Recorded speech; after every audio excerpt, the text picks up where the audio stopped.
Assalamualaikum warahmatullahi wabarakatuh. Mitra Kominfo di mana saja Anda berada. Serangkaian informasi dari pemerintah daerah Kabupaten Banjar, Provinsi Kalimantan Selatan dalam satu pekan ini akan kami hadirkan di program Lensa Banjar Sepekan. Kali ini bersama saya Rifah Azhar, segera kami hadirkan informasi yang pertama.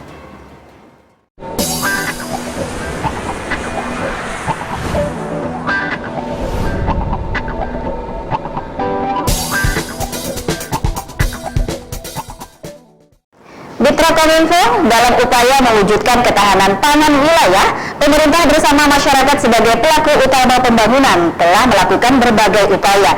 Salah satunya adalah pembangunan lumbung pangan masyarakat beserta sarana pendukungnya untuk mendukung potensi pertanian di desa. Hal tersebut diungkapkan Bupati Banjar Haji Saidi Mansur saat meresmikan lumbung pangan masyarakat Gapoktan Tunas Harapan di Desa Tambak Danau, Kecamatan Astambul, Kabupaten Banjar. Kami mintakan kepada Bapak Bupati untuk memotong daya melatih. Bupati Banjar Haji Saidi Mansur dan Kepala Dinas Ketahanan Pangan dan Perikanan atau DKPP Haji Ahmadi dan Camat Astambul Ahmad Fauzi lakukan pemotongan untayan melati sebagai tanda diresmikannya lumbung pangan masyarakat atau LPM Gapoktan Tunas Harapan di Desa Tambak Danau, Kecamatan Astambul, Kabupaten Banjar. Saidi Mansur mengatakan dalam upaya mewujudkan ketahanan pangan wilayah, pemerintah bersama-sama dan masyarakat sebagai pelaku utama pembangunan telah melakukan berbagai upaya, salah satunya adalah pembangunan lumbung pangan masyarakat beserta sarana pendukungnya untuk mendukung potensi pertanian yang ada di desa. Melihat situasi cuaca yang tidak menentu saat ini, Saidi berpesan kepada masyarakat untuk tetap waspada terhadap genangan air dan kebakaran. Sementara Kepala DKPP Banjar Haji Ahmadi sampaikan fungsi LPM untuk mengelola stok pada saat musim panen raya atau paceklik, antisipasi gejolak harga pangan akibat bencana alam atau bencana sosial, serta mewujudkan kesejahteraan masyarakat melalui kegiatan usaha ekonomi produktif. Di peresmian ini, Bupati Banjar berkesempatan meninjau fasilitas pendukung LPM seperti uji coba mesin rice milling unit, dilanjutkan pembukaan tirai nama Gapoktan, dan penandatanganan prasasti. Kegiatan diakhiri penyerahan LPM dan lantai jemur dana APBD tahun 2022 di Desa Handil, Purai Kecamatan Baruntung Baru kepada Ketua Kelompok Tani Semangat Baru, dan bantuan pengisian LPM dana APBD kepada Gapoktan Sepakat Harakat Mandiri Desa Danau Salah, Kecamatan Astambul sebesar Rp50 juta sebagai penerima manfaat DAK bidang pertanian tahun anggaran 2021. Kecamatan Astambul berkesempatan meresmikan LPM lumbung pangan masyarakat. Nah, tentu ini guna mendukung potensi pertanian yang ada di desa, dan alhamdulillah pembangunan ini kita mendapatkan ada 2 desa, bukan hanya di Tambak Danau di Kecamatan Astambul, tapi juga ada di Kecamatan Alu-Aluh Kecil Muara. Dan mudah-mudahan kami juga berpesan nantinya juga dengan support penuh dari dinas terkait untuk menghadirkan lagi LPM lainnya, lumbung-lumbung yang mungkin bisa kita gali lagi potensi pertaniannya. Pada kesempatan ini juga karena kondisi cuaca yang memang tidak menentu, kami juga berpesan kepada masyarakat untuk waspada dan berhati-hati. Bukan hanya waspada genangan air, tapi juga waspada keterkaitan dengan kebakaran. Nah, saat ini memang pangan khususnya beras mengalami kelonjakan. Kami juga diberikan arahan dari pemerintah pusat untuk mengendalikan inflasi. Tapi upaya dan usaha ini terus kami jalankan sehingga menekan kalau berasnya itu mahal di pertanian oke, nggak masalah seperti itu. Tapi juga kalau terjadi kemahalan di oknum yang tidak bertanggung jawab, tidak kewenangannya, ini yang sangat harus menjadi perhatian khusus pemerintah nantinya. Kami juga bukan hanya pemerintah, tapi juga dari TNI Polri untuk menjaga inflasi ini bisa terkendali. Jadi harapan kita dengan dibangunnya lumbung ini ya, tahun ini kita tahun 2022 kita mendapatkan alokasi dana khusus ya atau DAK tahun 2002 dari sampaikan Bupati di Alu-Aluh dan di Astambul. Kemudian di Buntung Baru dari dana APBD. Jadi total lumbung pangan kita ada 21. Harapan kita Gapoktan gabungan kelompok tani agar memanfaatkan lumbung ini. Karena yang menjadi kendala bagi para masyarakat maupun kelompok tani adalah terkait dengan lumbung. cara menyimpan berasnya untuk dapat menahan terkait dengan nanti kalau terjadi gejolak harga. Nah ini salah satunya adalah ini sebagai usaha untuk meningkatkan pendapatan dan perekonomian masyarakat sendiri.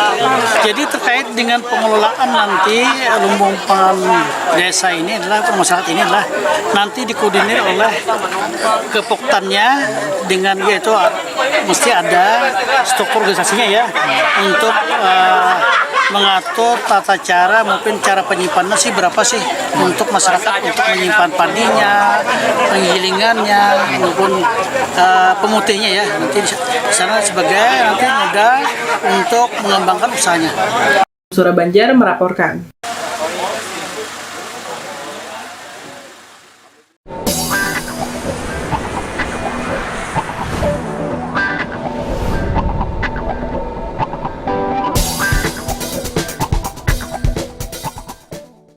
Mitra Kominfo Bupati Banjar Haji Saidi Mansur membuka sosialisasi BPJS Ketenagakerjaan kepada BPD se-Kabupaten Banjar di Aula Dinas Pendidikan Kabupaten Banjar. Sosialisasi ini merupakan bentuk sinergi antara pemerintah daerah dan BPJS Ketenagakerjaan yang menyediakan program jaminan sosial meliputi jaminan kecelakaan kerja, jaminan hari tua, jaminan pensiun, jaminan kematian, dan jaminan kehilangan pekerjaan. Kegiatan sosialisasi Badan Penyelenggara Jaminan Sosial atau BPJS Ketenagakerjaan yang dihadiri oleh seluruh Badan Permusyawaratan Desa atau BPD se-Kabupaten Banjar ini bertujuan untuk meningkatkan pemahaman yang baik dan pentingnya program jaminan sosial di bidang ketenagakerjaan serta manfaat yang diperoleh sebagai peserta. Hal tersebut disampaikan Bupati Banjar Haji Saidi Mansur saat membuka sosialisasi BPJS Ketenagakerjaan kepada BPD se-Kabupaten Banjar di Aula Dinas Pendidikan Kabupaten Banjar. Saidi Mansur menjelaskan kegiatan sosialisasi ini merupakan bentuk sinergi antara pemerintah daerah dan BPJS Ketenagakerjaan. Beliau menambahkan seluruh perangkat pemerintahan desa akan terdaftar dan mendapat perlindungan dari BPJS Ketenagakerjaan. Pada kesempatan tersebut juga dilakukan penyerahan santunan secara simbolis oleh Bupati Banjar kepada penerima manfaat santunan JKN JHT dan beasiswa pegawai honorer Kabupaten Banjar tahun 2022 sebesar Rp488 juta dan santunan JKM dan JHT atas nama Siti Rohimah Sekretariat DPRD Banjar sebesar Rp43 juta. Kegiatan sosialisasi ini menghadirkan narasumber Kabid Kepesertaan BPJS Ketenagakerjaan Cabang Banjarmasin Yuswianto Budi. Tim Suara Banjar melaporkan.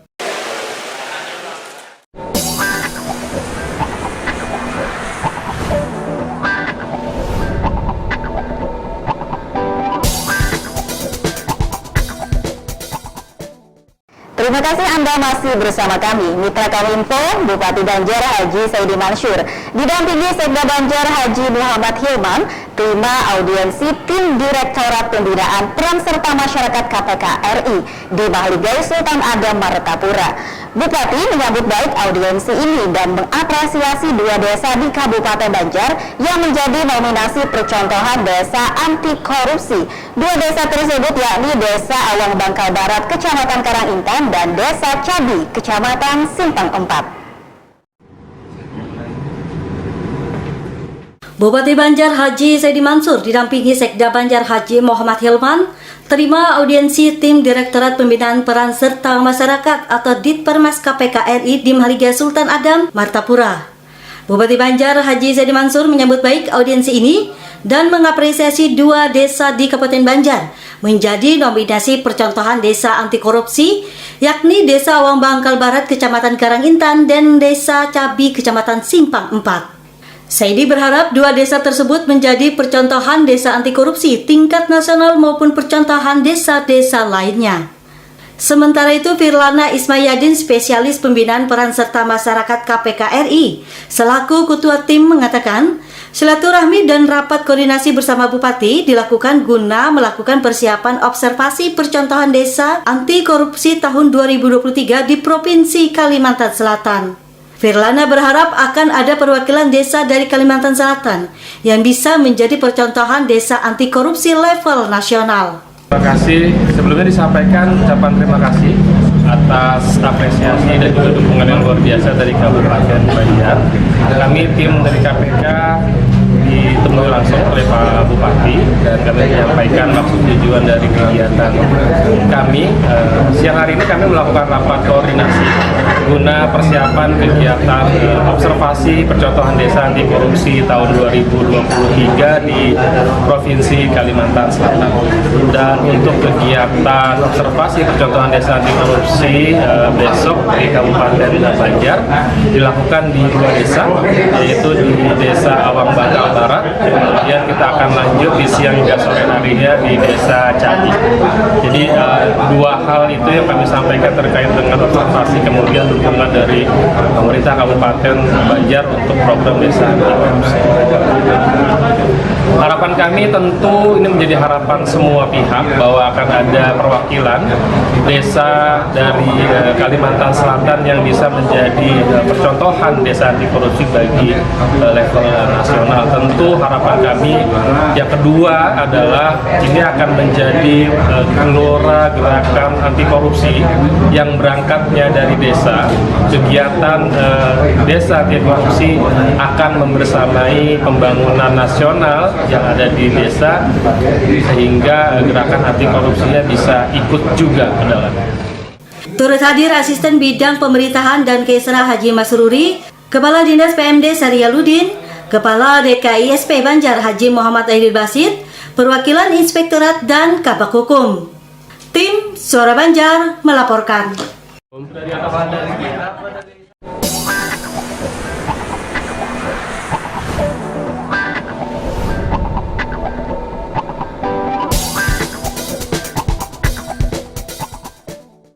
Mitra Kominfo, Wakil Bupati Banjar Habib Idrus Al-Habsyi didampingi Kepala Pelaksana BPBD, Kepala Dinsos P3 AP2KB, dan Ketua Basnas meninjau bekas lokasi kebakaran dan menyerahkan bantuan kepada 5 perwakilan korban kebakaran di Desa Sungai Aning, Kecamatan Astambul. Adapun bantuan yang diberikan berupa uang tunai, makanan siap saji, selimut, peralatan dapur, terpal darurat, perlengkapan pria atau wanita, dan peralatan kesehatan. Kawan kita akan di jalanan. Ulun mengharapkan uluran tangan pian. Musibah kebakaran yang menghanguskan beberapa rumah warga Desa Sungai Aning, Kecamatan Astambul, mendapat perhatian dari pemerintah Kabupaten Banjar. Wakil Bupati Banjar Habib Idrus Al-Habsyi didampingi Kalak BPBD Warsita, Kepala Dinsos P3 AP2KB Siti Habidah, dan Ketua Basnas Nuryadi meninjau langsung bekas lokasi kebakaran dan menyerahkan sejumlah bantuan kepada 5 perwakilan korban kebakaran. Habib Idrus Al-Habsyi mendoakan para korban kebakaran agar diberi kesabaran dalam menghadapi musibah yang terjadi, serta dapat membangun rumah kembali dengan baik dan lancar. Beliau juga mengimbau kepada seluruh masyarakat untuk tetap waspada terhadap hal-hal yang dapat menyebabkan kebakaran.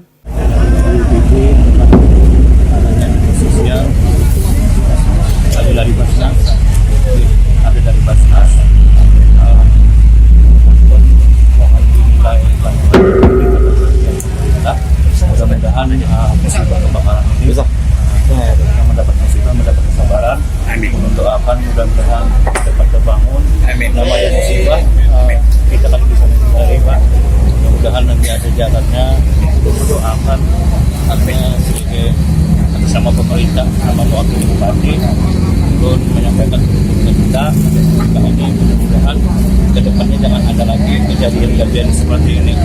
Sama kita berdoa. Jadi berharap jangan memandang bantuan ini ada perhatian pemerintah untuk segera membantu. Sementara itu, Camat Astambul Ahmad Fauji menerangkan rumah yang terbakar sebanyak 4 buah dan 1 lainnya terdampak dengan total kerugian ditaksir sebesar 600 juta rupiah. Perlu kita garis bawahi bahwa musibah ini bukan di tempat ini. Kalau informasi dari Basnas dari BPBD mungkin di kecamatan lain ada juga, tapi Bupati Banjar mewakili kepada wakil mengutamakan di sini karena di sini agak besar kepala. Nah, mungkin ini yang bisa kita lihat bantuan-bantuan alhamdulillah cukup banyak mengalir dan juga bantuan dari masyarakat. walaupun jumlahnya kita lihat bersama ini ada 5 buah, 5 kakak dan 10 jiwa. Mungkin itu enggak korban jiwa tidak ada. Bantuan Basnas yang diberikan berupa uang tunai total 11 juta, masing-masing 2.500.000 untuk yang terbakar total, sedangkan yang terdampak 1 juta rupiah. Sementara dari Dinsos P3AP2KB serta BPBD berupa makanan siap saji, selimut, peralatan dapur, terpal darurat, perlengkapan pria atau wanita, dan peralatan kesehatan lainnya. Tim Suara Banjar melaporkan.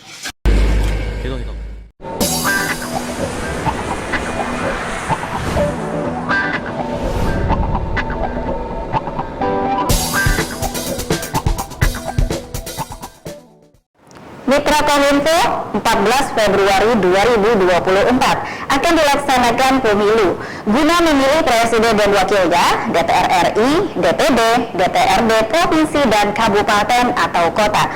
Untuk itu, Bawaslu mendapat amanah untuk mengawal dan mengawasi tahapan-tahapan dari persiapan menyusun regulasi-regulasi peraturan, pedoman serta alat kerja, mulai Bawaslu Pusat, provinsi hingga kabupaten seperti Panwaslu kecamatan, kelurahan, dan desa hingga menjelang pelaksanaan akan dibentuk pengawas TPS. Apel siaga menuju pemilu 2024 memiliki beberapa tujuan, antara lain sebagai simbol kesiapan pengawas pemilu dalam menghadapi tahapan, penguatan hubungan antar lembaga, serta mengajak seluruh komponen bangsa untuk menciptakan pemilu yang damai dan berintegritas melalui deklarasi. Hal tersebut disampaikan Bupati Banjar Haji Saidi Mansur diwakili Asisten Pemerintahan dan Kesra Haji Masruri saat bertindak sebagai Inspektur Apel Siaga Pengawasan 1 tahun menuju Pemilu 2024 di halaman kantor Kecamatan Martapura. Dikatakannya pemerintah Kabupaten Banjar mengapresiasi apa yang dilakukan Bawaslu, di mana memang harus dilakukan siap siaga dan mendeteksi agar jangan sampai terjadi pelanggaran pada penyelenggaraan pemilu. Apel siaga pengawasan 1 tahun menuju pemilihan umum tahun 2024, kami dari pemerintah Kabupaten Banjar sangat mengapresiasi apa yang dilakukan oleh Bawaslu Kabupaten Banjar. Artinya 1 tahun sebelum pemilu kita sudah siap siaga untuk mengantisipasi, mendeteksi supaya jangan terjadi pelanggaran pemilu. Dan yang lebih penting adalah untuk mewujudkan pemilu yang damai. Sementara itu, Ketua Bawaslu Fajri Tamjidilah mengatakan, 1 tahun lagi, tepatnya 14 Februari 2024 akan dilaksanakan pemilu, guna memilih presiden dan wakilnya, DPR RI, DPD, DPRD provinsi, dan kabupaten kota. Bawaslu mendapatkan amanah untuk mengawal dan mengawasi tahapan-tahapan, dari persiapan menyusun regulasi-regulasi peraturan, pedoman, serta alat kerja. Mulai dari Bawaslu Pusat, Provinsi hingga Kabupaten dengan segenap jajaran seperti Paswaslu Kecamatan, Kelurahan dan Desa hingga menjelang pelaksanaan akan dibentuk pengawas TPS. Yang sudah dibentuk Bawaslu Kabupaten Banjar sebanyak 534 orang, 24 di kabupaten, 11 orang di tiap kecamatan, 13 orang di tiap kelurahan, dan 277 orang di tiap desa se-Kabupaten Banjar. Harapan kami bahwa untuk pelaksanaan ini kita sudah menyiapkan diri 1 tahun ke depan, 1 tahun sebelumnya ini, khususnya kami jajaran Bawaslu, kita sudah melakukan proses-proses daripada pencegahan, kita sudah melakukan proses-proses daripada pengawasan, kita Bawaslu RI sudah mengeluarkan regulasinya per Bawaslunya, kemudian pedoman teknis dan lain sebagainya, juga alat-alat kerja pengawasan. Dan hari ini juga kita mulai sudah melakukan pengawasan tahapan-tahapan pemilu yang sudah dilaksanakan, yaitu adalah sekarang pencocokan dan penelitian oleh Pantarli. Kita sudah lakukan pengawasan juga, demikian juga kita lakukan pengawasan terhadap verifikasi faktual dukungan calon Dewan Perwakilan Rakyat Daerah. Ini pada kesempatan ini kita mengundang seluruh pihak tadi, kita bisa nantinya mengharapkan bisa bersinergi, kita bisa bekerja sama untuk sama-sama mensukseskan gelaran pemilu tahun 2024. Perlu dukungan semuanya. Dalam kegiatan tersebut juga dilakukan peresmian posko hak pilih, launching aplikasi Jarimu Awasi Pemilu, serta deklarasi pemilu damai dan berintegritas yang ditandatangani oleh semua pihak terkait, termasuk partai politik peserta pemilu 2024. Tim Liputan Suara Banjar melaporkan.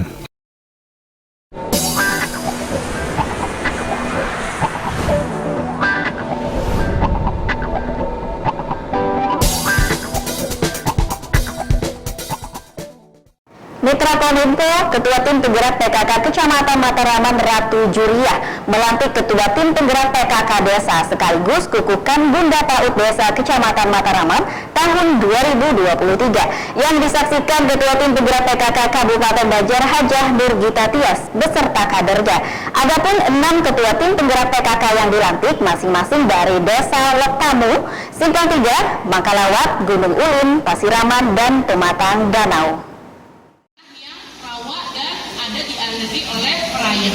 Ketua TP PKK Kecamatan Mataraman Ratu Juriah melantik Ketua TP PKK Desa sekaligus mengukuhkan Bunda PAUD Desa Kecamatan Mataraman Kabupaten Banjar tahun 2023. Pelantikan dan pengukuhan disaksikan Ketua TP PKK Banjar Hajah Nurgita Tias beserta kadernya, Kepala DKUMPP I Gusti Made Suryawati, Sekretaris DPMD Non Zairina Warsita, Forkopimcam, dan pembakal serta Ketua TPPKK 6 desa di wilayah Kecamatan Mataraman seperti Desa Loktamu, Simpang 3, Mangkalawat, Gunung Ulin, Pasiraman, dan Pematang Danau. Ketua TPPKK Banjar Hajah Nurgita Tias mengatakan kepada seluruh ketua pengurus dan kader PKK untuk bersinergi dengan berbagai organisasi perempuan lainnya dalam rangka mengurai berbagai permasalahan yang dihadapi oleh para perempuan masa kini. Susianti, salah satu ketua TPPKK Desa Loktamu yang baru dilantik, menyebut ke depan akan membangun desa lebih baik sesuai dengan 10 program pokok PKK Banjar. Yang saya lakukan tentunya ingin membangun desa lebih baik lagi, lebih maju lagi ke depannya sesuai dengan 10 program pokok PKK yang ada. Alhamdulillah campur baur antara senang, gembira, dan siap dengan tugas dan tanggung jawab yang akan kita laksanakan ke depannya. Ketua TPPKK Kecamatan Mataraman Ratu Juriah mengucapkan selamat kepada 6 Ketua TPPKK Desa yang baru dilantik dan dikukuhkan, berharap bisa bekerja sama dengan baik untuk meningkatkan peran dan fungsi PKK di desanya masing-masing. Tim Suara Banjar melaporkan. Kabupaten Banjar.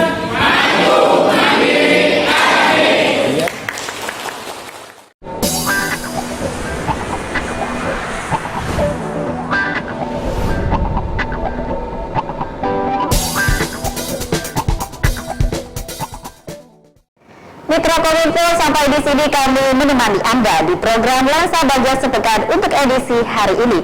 Mewakili kerabat kerja yang bertugas, saya Rifah Azhar mengucapkan terima kasih atas perhatian dan kebersamaan Anda. Wassalamualaikum warahmatullahi wabarakatuh. Sampai jumpa.